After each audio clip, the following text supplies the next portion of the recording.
Business intelligence and analytics has never been more important to organizations than it is today. With me here to talk about BI is Michael Corcoran. He's Senior Vice President and Chief Marketing Officer of Information Builders. Hi. Thank you, Howard. First of all, I'd like to ask you, what's new in business intelligence? Right now, it's probably exciting, but also a more confusing time than ever, because what we see is 5 hot trends happening at the same time. Organizations are trying to understand where does business intelligence and analytics, as we bolt them together now, come into play with various topics such as mobile computing, cloud computing, social media analytics, and as well as other forms of analytics such as predictive and various things like that. All at the same time is dealing with so much more information, so we merge in the topic of big data at the same time. Let me ask you, what are the mistakes that enterprises are making when they try to leverage their business intelligence software? There's a few things that people can hone in on to start to ensure success. I think for the most part, it's who are we really trying to serve here? And I think that's one of the first mistakes. We tend to make the same mistakes organizations have made for years, and that is we tend to cater to typically 2 communities. Number one, the specialized data scientists and very smart PhDs in the back office who are very good at analysis, and therefore they use very sophisticated tools, and they understand the data better than anyone. And then we've tried to expand BI and analytics against the larger community, and the most logical next step is typically to management. But I think what organizations really need to realize is that while having management have the information on their portals, on their iPads, is very important, I think it's most important to start to bring information down to the operational employee. When you can bring it down to people who you may not think are decision makers, they are decision makers.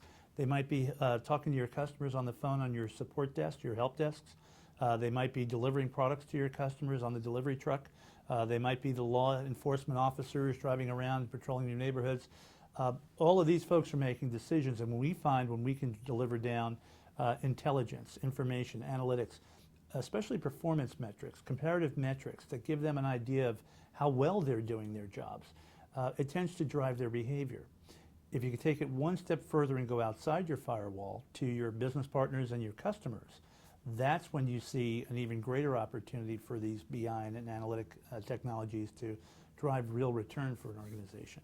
How much resistance do you find from CIOs to business analytics? Having a conversation about analytics and business intelligence certainly is not hard. It's become top of mind with every CIO out there. It's great that we finally have shifted from putting all the emphasis on IT on collecting data. I think we all know how to do that now. We've bought the ERP systems, the CRM systems. We'll continue to do more, and we'll collect more and more data. That's, I think, a given. But I think for most of them, it's getting them to understand how to prioritize who gets the information. So when we have that conversation with the CIO or even the CEO, it's a little bit controversial at times, because I'll actually tell them, the management team is not the most important group here. So I know you want your dashboards on your iPads or whatever to play with. It's important to have you informed, but it probably won't impact the bottom line very much.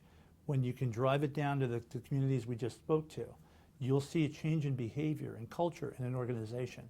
You see people respond. You'll see the people involved in the manufacturing process try to crank out a few more widgets per day. You'll see the customer service representatives try to be that much more responsive than their peers. And all of that swells up to a much more competitive organization. And so getting management to understand you're important, but these people down here lower in the organization who may be less visible are probably more important to you from a beyond analytics standpoint. And the most important community lives outside that firewall. So that's really the education process. It sounds controversial as it's coming out of my mouth, but I don't get a lot of pushback on that topic anymore.